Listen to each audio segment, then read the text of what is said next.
mother's pride and joy, you know, but she will never let him go. His family want to run his life, and the girlfriend wants to be the wife. And when he's proudly on the beat, women all shout, he's too young to be out. But they will eat their words, he knows, when he's Inspector Penrose. Rosie,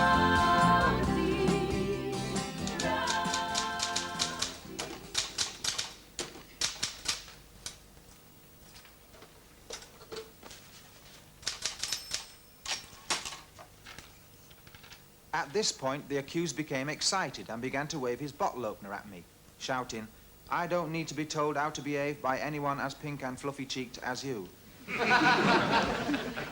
By this time, a small crowd had gathered to whom the accused began to appeal, saying, "Would you believe this Gestapo comedian, still wet behind the ears, but thinks he can come between man and wife?"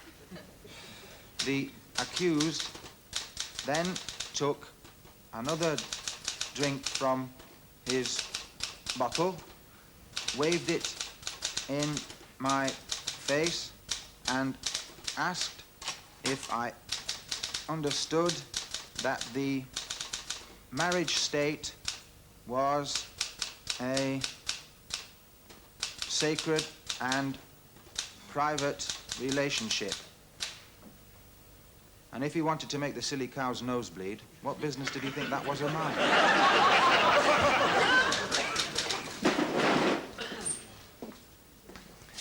Sit down, lad. God. Are we taking them straight from the breast now? That was PC Penrose, sir. Primrose, Sergeant. Penrose, sir. That's what I thought it said. Primrose. I was never as young as that. Were you ever as young as that? He's got the makings of a good lad, sir. He's keen. He reminds me of somebody. Miss Amalgamated Breweries, 1922, I think it was. I've spoken to him about that, sir. Apparently it's his aftershave. You're satisfied it's not something he's dabbing behind his ears? I'm satisfied. We're not sending him anywhere dangerous, are we? He's doing his job, sir. Well, spread the word around the harbour that if I catch anyone making love to one of my young policemen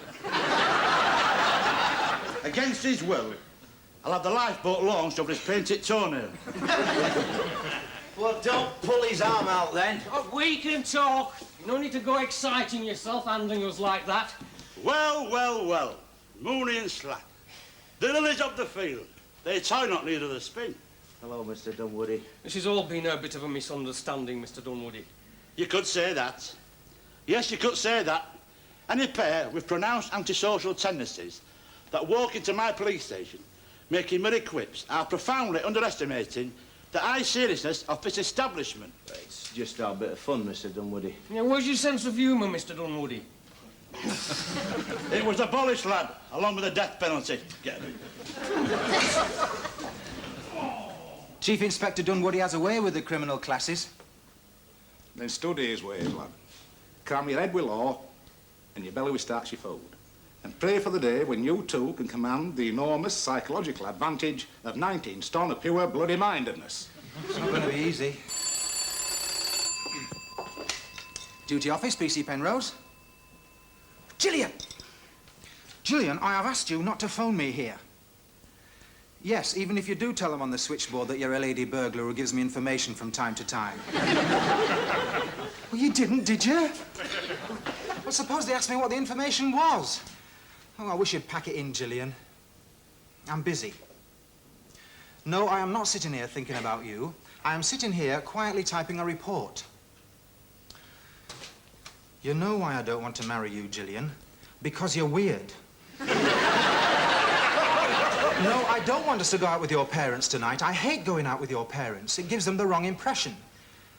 They keep looking at me as a son-in-law, and I can't bear to see somebody in so much pain. They don't like me.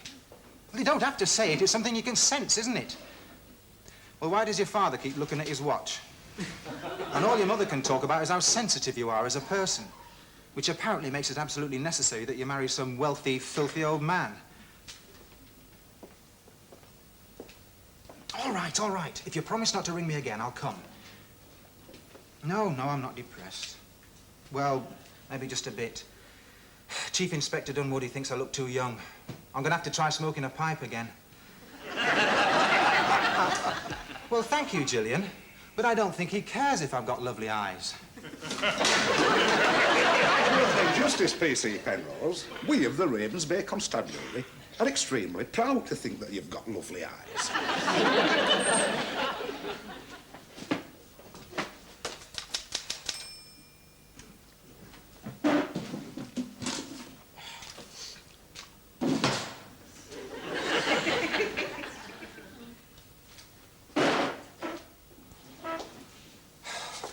For the blue of the night needs to go. But what you overlooked, Moriarty, was the barely perceptible palm print I managed to lift from the sole of your victim's shoe. Yes, you see, Moriarty, I know why you killed him. He was standing on your hand.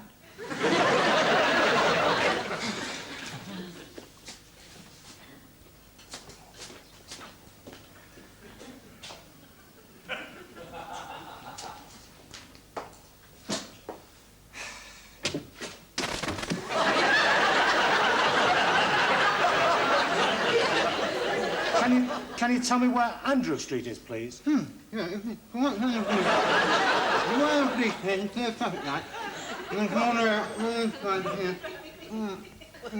you go past Sanderson's the chemist and it's second on the right. Thank you.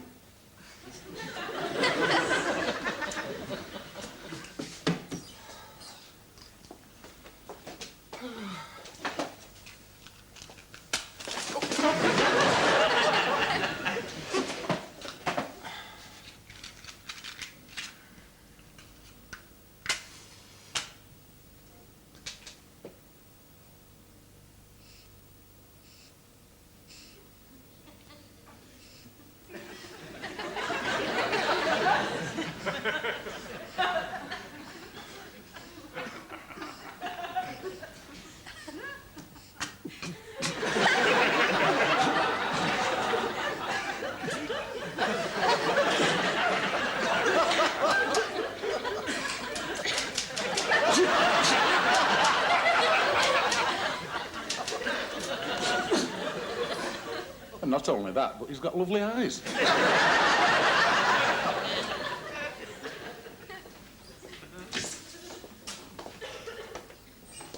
It's always a long job when Mooney gets amnesia. Of course, I'm not saying he's guilty. There's always a first time for everything.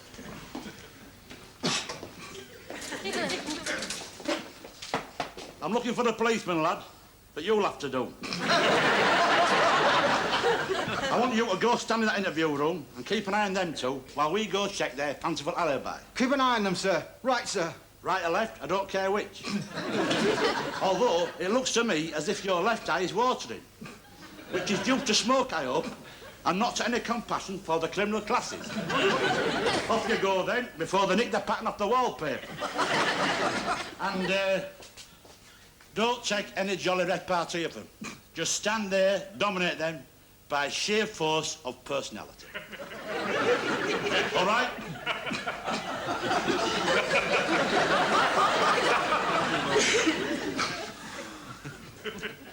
I always find it so exciting in here, staring at four walls and a policeman. Yeah. I suppose it's one of the advantages of a life of crime, a sheer excitement. I think it was Dunn who said no man is an island. But some of these professional crooks look big enough to support the odd palm tree. Mind you, I will say that this time they've given us a nicer sort of young policeman. Yeah. I mean, you could live with him on your mantelpiece, couldn't you? Yes, you could. Stuffed.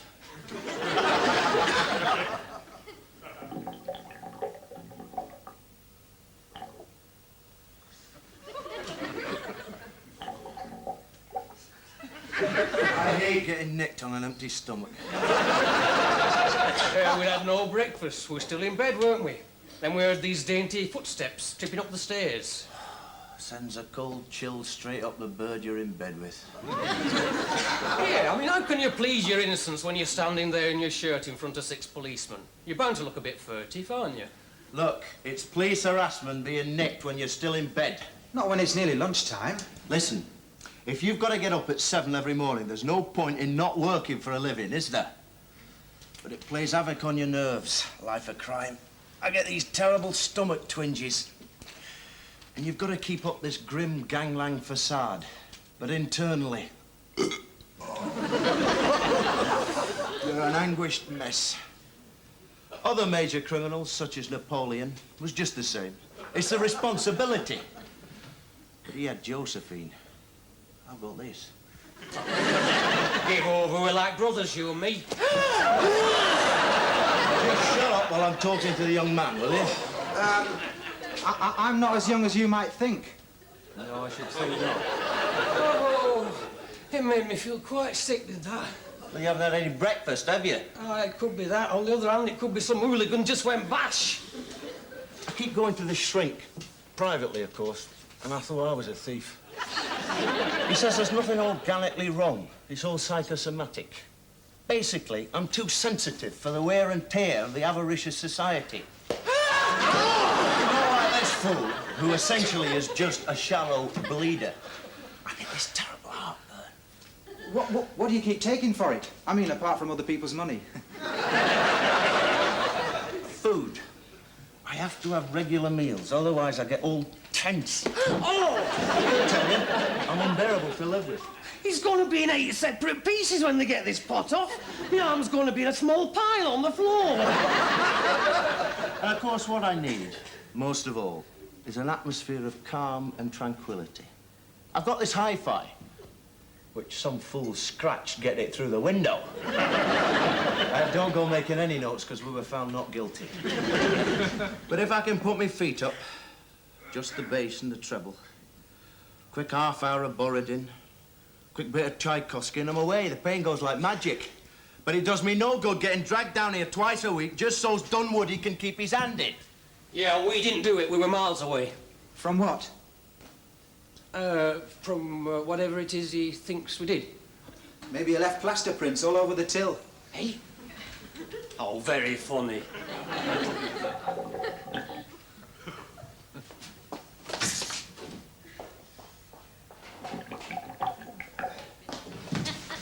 You better have a sandwich before your stomach starts interfering with the police transmitters. It just saved my life, that's all.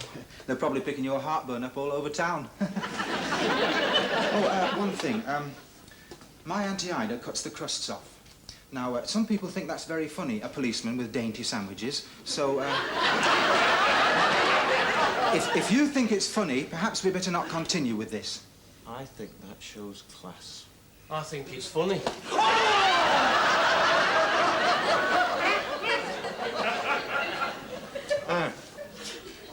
He's a great kid. Your Auntie Ida understands these things. And what about your colleague? That is sad but true. I apologise for my colleague. He's a twat with no breeding. No, I mean, would he like a sandwich? He's not hungry. He never eats when he's in pain. How did he break his arm? Don't ask. Months I've been setting up this job. And there was this one simple novice climb up a drain pipe. And he fell off the bleeding roof, didn't he?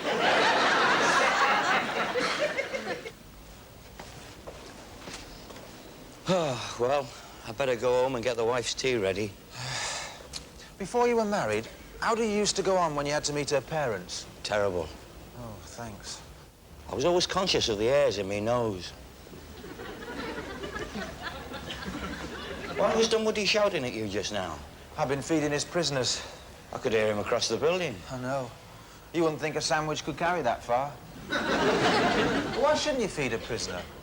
It's not as if he was keeping them for racing or breeding purposes. Ah, don't get depressed. You're thinking about your promotion prospects, aren't you? Well, don't worry about it. In 20 years' time, you'll have forgotten it ever happened. Seems a camp for nothing that had established a good relationship with Mooney. Yes. Had him eating out of your hand. All right, Penrose lover, you've got me. I've come to give myself up. Well, I'll be off then. See you, Wilmot. Do you have to say things like that, Gillian? I wish you wouldn't call for me outside the police station. You want us to meet in secret? How about meeting me down some lonely stretch of the back seat?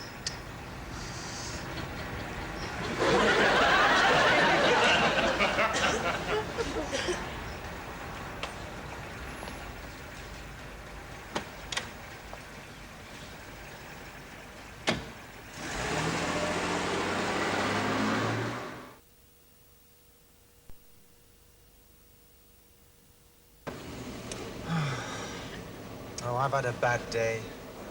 It's not going to get any better. We're having dinner tonight with the parents. The whole meal? Can't we just have a drink and then go our separate ways? No! Mummy wants to talk. With whom? With you. Oh, God. She won't hurt you. No? She does a nice line in bitching us with your father. Ah, yes, she loves him.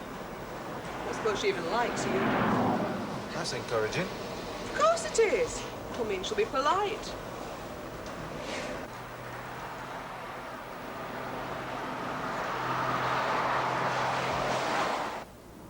We're gonna have to stop seeing each other, Gillian. Give it time. Give it time. Can't just rush into not seeing each other. I'm serious.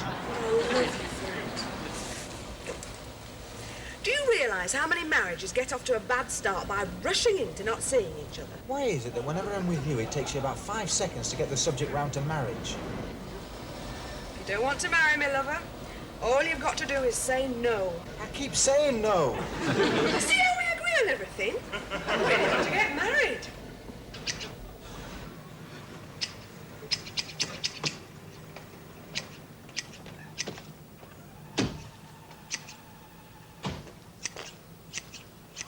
Gillian, how are you, my dear? Don't encourage her. I like her. You don't have to meet her parents. That's a very well-kept hedge, Uncle Norman. Well, they keep sending me out to trim it whenever it grows. With a bit of luck now, I shan't have to cut it again until about 3:30.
What's your opinion of marriage, Uncle Norman? Gets you out in the fresh air. Were you very much in love with Auntie Ida? Good God, no. It was just somebody I went out with for a while and then married.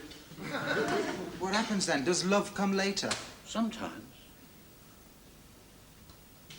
I remember this little typist at the office Christmas party. Not you, Uncle Norman. I don't see why not me. Because it's going to destroy my faith in simple goodness. It's like discovering Anna Kneale in a blue movie. I say little typist. Actually, she was a fairly big typist. Always thought of her as rather chunky. When I'd seen her during the course of the year, hello, I'd thought, you're a bit chunky. She had thick legs. Do you go around staring at legs? They've got to be pretty unusual. And female. Is this why Auntie Ida keeps you outside? Oh, no. She never knew anything. Not that there was anything to know. Not really. What do you mean, not really? Here I've been feeding you tea and biscuits all these years under the impression that you were mild-mannered and without a blemish on your character. Well, don't just sit there crunching biscuits. Aren't you going to do anything to repair this sudden dramatic shift in our relationship? There's nothing to repair. It was just that for an hour or so I developed this great feeling of tenderness for her. It seemed that in that noisy, drunken office party I'd found something pure and decent. A shy thing I wanted to protect. Well, go on then, what happened? She tried to drag me into a broom cupboard. So I came home to your Aunt Ida, who, for all her faults, has never, ever tried to drag me into a broom cupboard. I came home, opened the door, wished your Auntie Ida a Merry Christmas, and as soon as I heard her shouting at me for walking across the wet floor, I knew that everything was all right. The world was still in its proper place. I've no intention of getting married. Won't save you in the end. Rubbish. I'm always very frank with Gillian. I always tell her quite bluntly that I am not interested in marriage. And, as a consequence, tonight she's got me meeting the parents.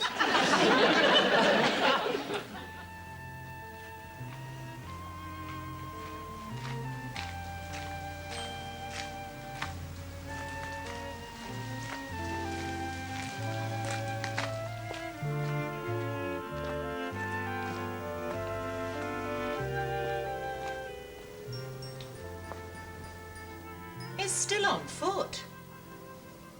Bill, I'm talking to you. All right, all right. Doesn't it worry you that your daughter wants to marry a pedestrian? He hasn't got a car. Don't be stupid. Everybody's got a car. Except the creature our daughter wants to marry. What do you mean, marry? Who said anything about marriage? Your daughter, if you'd listened. She says it constantly. But that's ridiculous. How can she marry? I haven't found her anybody suitable yet.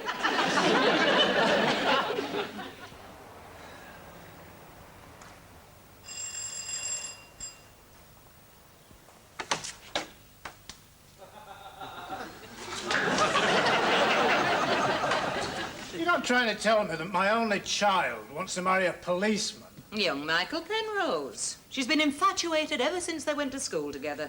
That pink-faced kid she keeps bringing home and chasing around the conservatory? Yes. He's a policeman? Yes. Good God! Do you mean to say that if I had an emergency at my factory or here and had to summon assistance, it could be him?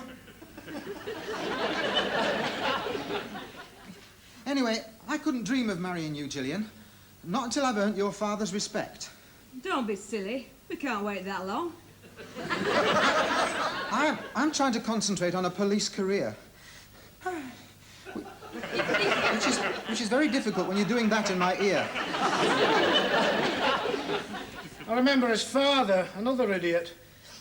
The only decisive thing I ever knew him to do was to die suddenly and leave his wife a widow.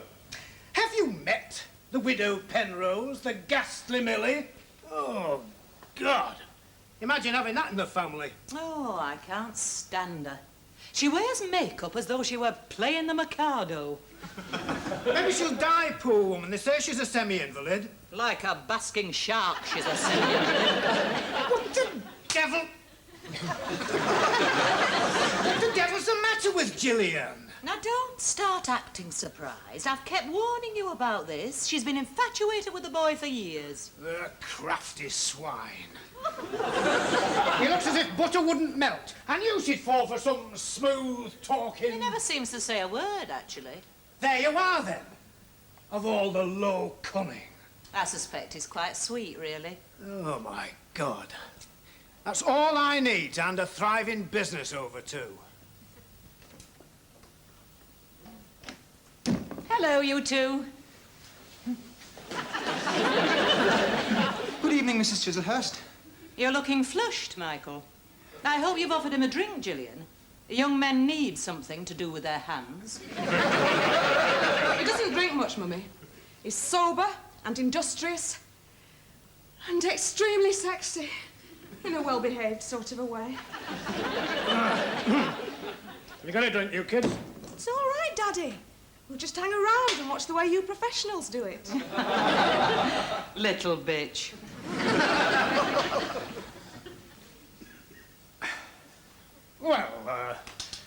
How goes it, Malcolm? It's Michael, actually. Oh, it's fine, thank you, Mr. Chislehurst. I'd have sworn it was Malcolm.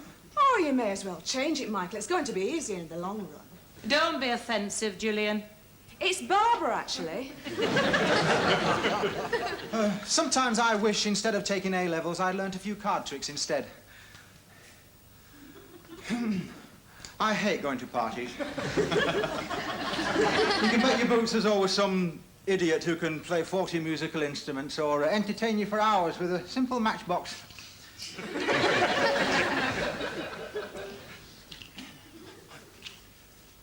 Still out there walking the streets day and night, eh? Yes. Hell of a way to make a living. Cousin Stephanie seems to do well out of it. I think we'd better be going. Run and fetch the car round, will you, darling?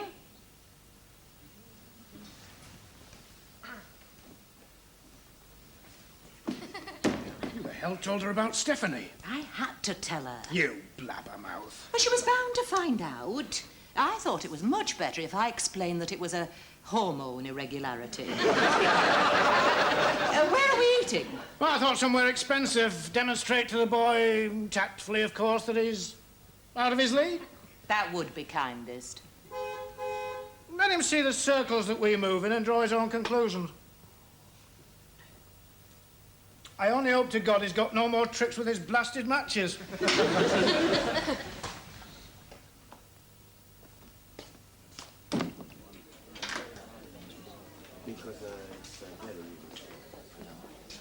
Antonio. Buonasera, signor. It's nicer to see you again. I have a lovely table here. Please, you Thank sit you, down. sure. Luigi, la Yeah, carta. Vite. Malcolm, sit down there, darling. Antonio, arguably the most notable influence on Northern English haute cuisine. A great man in his field. If you get a smile from Antonio, boy, you've arrived.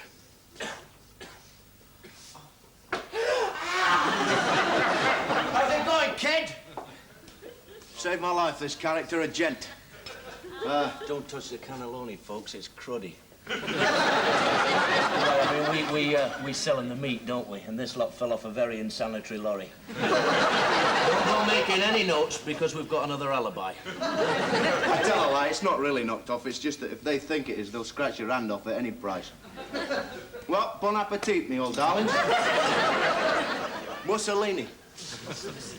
I want you to treat this kid right. Of course, Signor Mooney. This establishment is at his disposal. I strongly recommend this evening the semolina gnocchi alla romana. Oh, that's exactly what I had in mind.